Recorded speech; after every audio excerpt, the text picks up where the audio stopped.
The Corridor of Horror. In a small town, there was an old abandoned building known as the Corridor of Horror. No one dared to approach it, as many scary stories surrounded it. It was said that the corridor led to a series of dark rooms, each containing a terrifying puzzle or an incomprehensible experience. One night, three friends, Salem, Nader, and Rami, decided to uncover the secret of this corridor. They had the courage of youth and boundless curiosity, which drove them to ignore the warnings and enter the abandoned building. When they opened the heavy door of the building, they were hit by the smell of dampness and complete darkness, seemed to devour the light. The corridor was long, and the walls were covered with strange ancient drawings that reflected inexplicable stories. Salah said, as he lit his flashlight, "It won't take long. We'll cross the corridor and be back before midnight."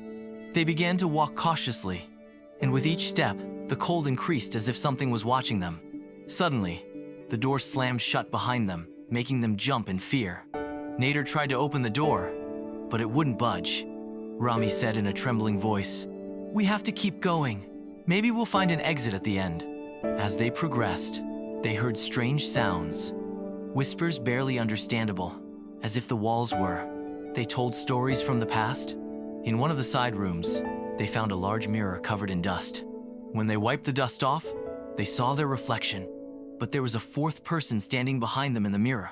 They turned quickly, but there was no one there. Their hands trembled, but they decided to continue. The next room was filled with broken old toys, and one of them was moving on its own. As they tried to ignore their fear, a child's voice crying came from the corner of the room. Nader said, "I can't take it anymore. We need to get out now." But before they could move, the lights went out, and footsteps were heard approaching. They felt cold breaths touching their faces. They started running aimlessly, but the corridor seemed endless, and the walls were closing in little by little. After what felt like hours of running, they reached a small wooden door. They pushed it open forcefully, and suddenly found themselves outside. The sky was dark, and the building behind them was silent as if nothing had happened. The three friends looked at each other, and no one uttered a word. They knew that what they had seen in the Hall of Horror would never leave their minds.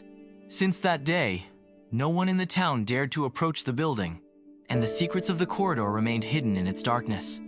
For eternity?